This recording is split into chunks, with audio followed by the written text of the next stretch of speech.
Assalamualaikum warahmatullahi wabarakatuh. Kembali lagi kita di channel ini. Kita akan membahas soal selanjutnya, soal nomor 31 ya. Silakan perhatikan. Nah, di sini ada pertanyaan tentang kuartil atas ya. Maka yang perlu kita pahami adalah kita susun dulu 3 ya. Kemudian 4, 5, 6 ada 2, kemudian ada 7, ada 2 7-nya, terus 9 ada 2 9-nya,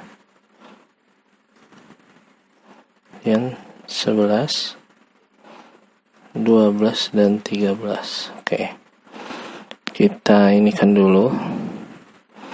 Nah, ini kanan ada 2, 3 kanan kiri, 4 kanan kiri, 5 kanan kiri. Nah, di sini ini ini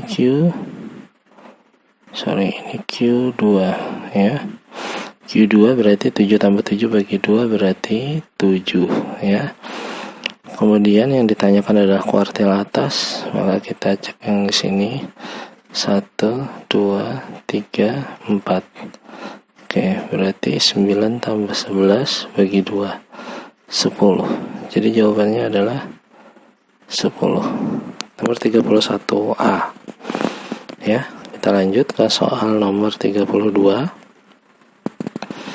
Jangkauan dari 12, 13, 11, 6, 4, 3, 9, 3, 7, 6, 5, 9, 7. Ini ada 2 cara, kalian urutkan jika mau teliti, atau kalian inikan saja. Jangkauan itu adalah nilai maksimal dikurang nilai minimal. Maksimal dari sini adalah 13 ya. Kita sudah tahu karena cukup mudah untuk mengetahuinya ya, 13. Yang paling kecil adalah 3. Oke, maka 13 kurang 3 10. Jadi jangkauannya adalah A ya, Nmax atau nilai maksimal dikurang nilai minimal, itu namanya jangkauan. Oke. Soal nomor 33. Kita masuk ke peluang. Suatu koin dilempar 100 kali, jika mata koin angka muncul 40 kali, maka peluang empirik kemunculan mata angka tersebut adalah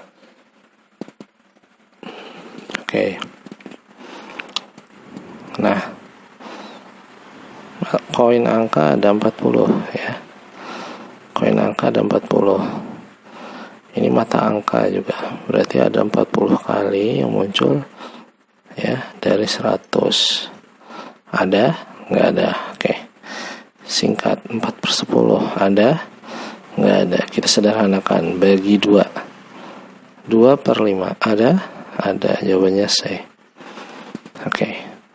Kemudian nomor 34 ini sama dengan nomor 33, bedanya di sini adalah bukan angka ya. Ini adalah peluang empirik. Nah, kalau bukan angka itu lebih gampang lagi karena kita sudah tahu angkanya. Ya, rumusnya seperti ini. Peluang A ditambah peluang aksen A itu sama dengan 1 ya.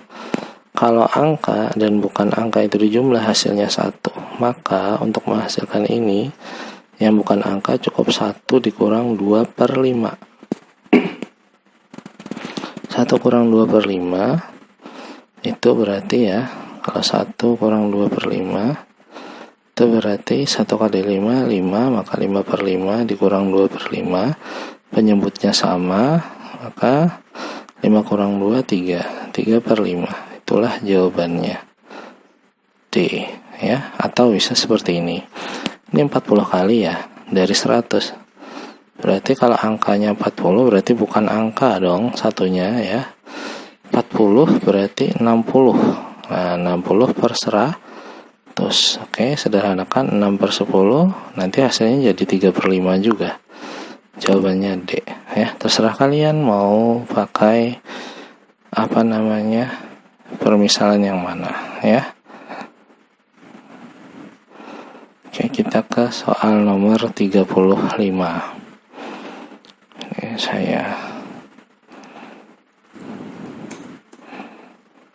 nomor 35. Sebuah koin dilempar 100 kali.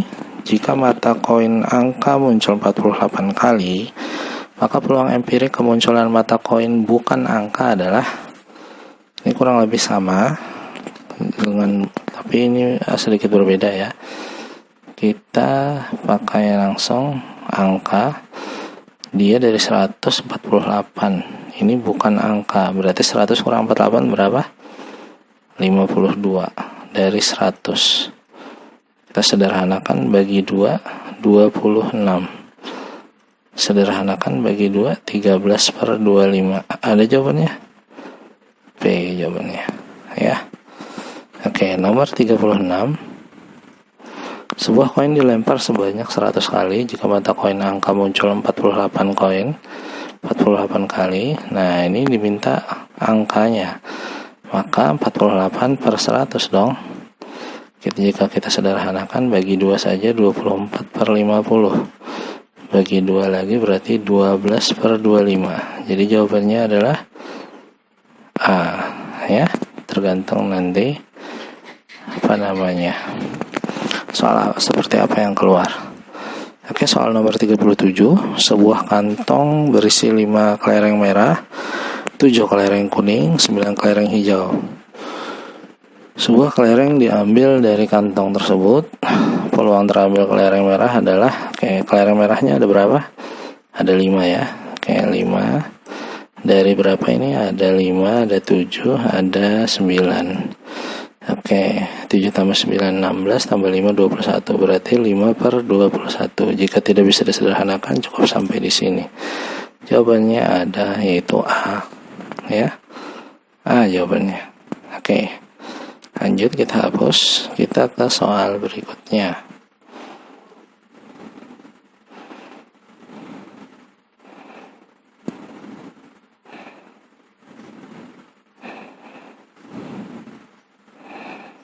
Soal nomor 38. Soal nomor 38, 4 pemain sepak bola melakukan latihan tendangan penalti. Hasil latihan tersebut disajikan pada tabel berikut. Nama pemain Rudi, banyak tendangannya 30. Banyak tendangan penalti yang sukses, artinya gol, itu ada 15 ya.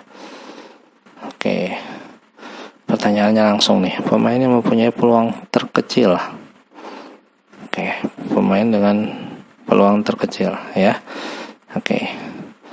Kalau yang seperti ini ya, saya sarankan kita pakai satu tabel lagi ya. Itu kita mengukur peluangnya.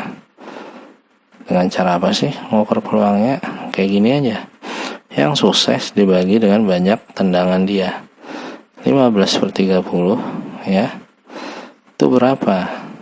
Yang paling kecilnya ya. Nah, bisa pakai persentase atau bilangan bulat saja. Kalau 15/30 itu kan sama dengan 1/2 ya, atau 0,5. Bisa saya tulis di sini 0,5 ya. Nah, kemudian ini 25/13. 25/13. Kalau bingung-bingung dengan yang ini ya, nah kamu kalikan aja supaya jadi 100 kali 4 ya. 13 kali 4 berapa? 52. Berarti peluangnya adalah 0,52. Nah ya. Kemudian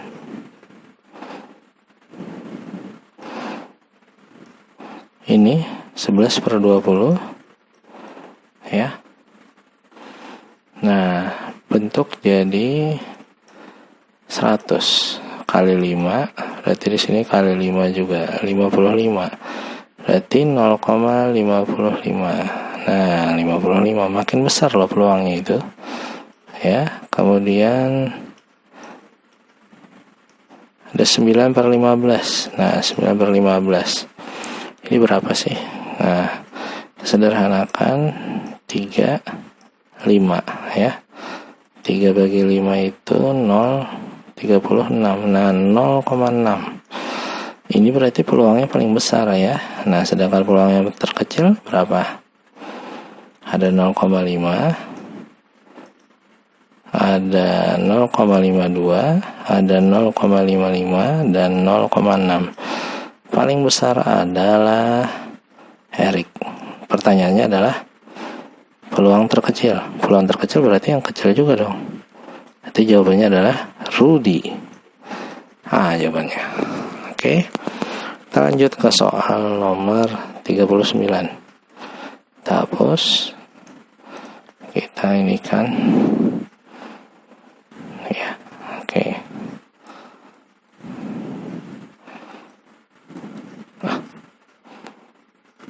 Ya. Nomor 319, 2 dadu bermata 6 dilempar bersama-sama 1 kali. Peluang muncul mata dadu berjumlah 7 atau 10 adalah, mata dadu itu cuma ada 6 saja ya. Dadu pertama maupun dadu kedua itu hanya 6. 2, 3, 4, 5, 6.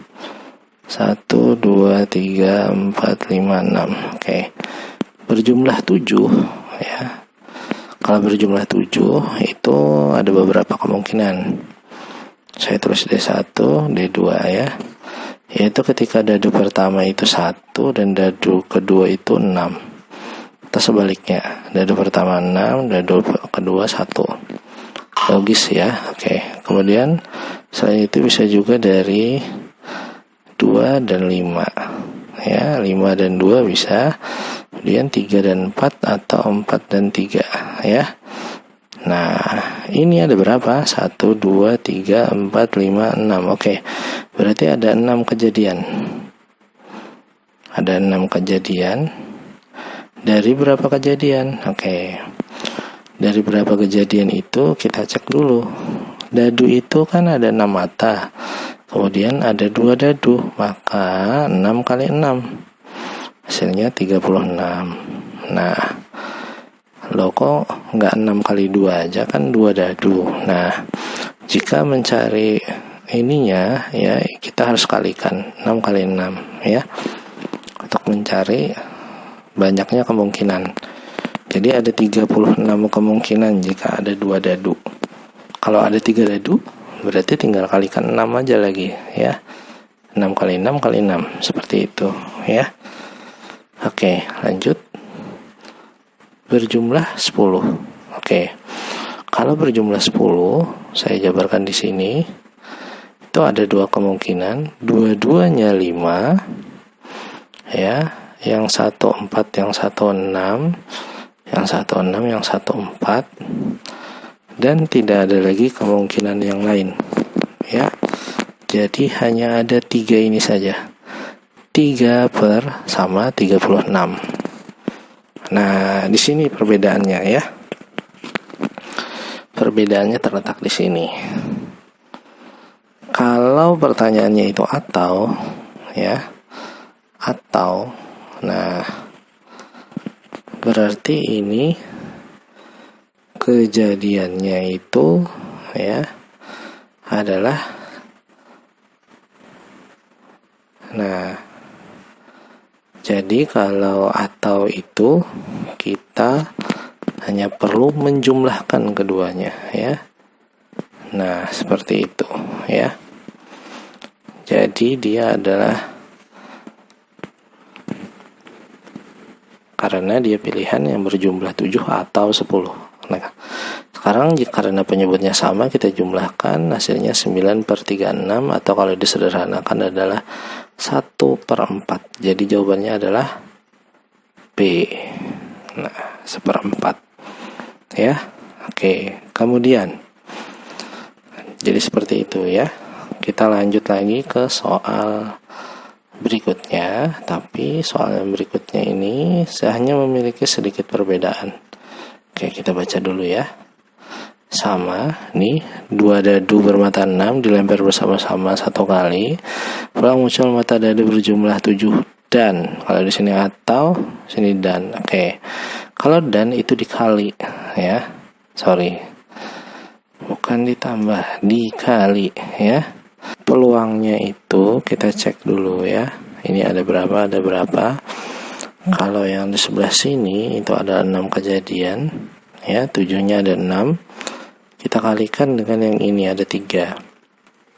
Dengan total kejadiannya 36. Maka 6 kali 3 18 per 36. Maka itu hasilnya adalah 1/2.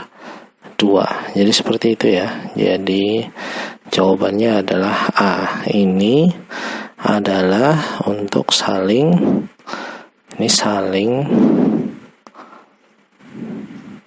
bebas ya. Ini saling lepas ya. Nah, apa makna saling bebas dan saling lepas?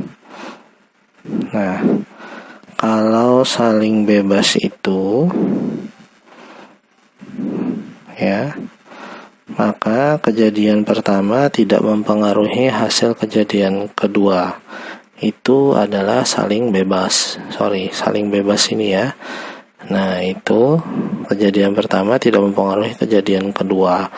Namun jika yang seperti ini, yang pakai atau, itu kejadian saling lepas, itu disebutkan bahwa kejadiannya itu terpisah satu sama lain. Makanya ada kata atau. Kalau yang dan ini berbarengan namun itu tidak berpengaruh. Yang berjumlah 7 ke yang berjumlah 10. Jadi seperti itu akhir dari pembahasan penilaian akhir tahun, pembahasan kisi-kisinya ya. Oke, salah hilaf mohon maaf. Wassalamualaikum warahmatullahi wabarakatuh.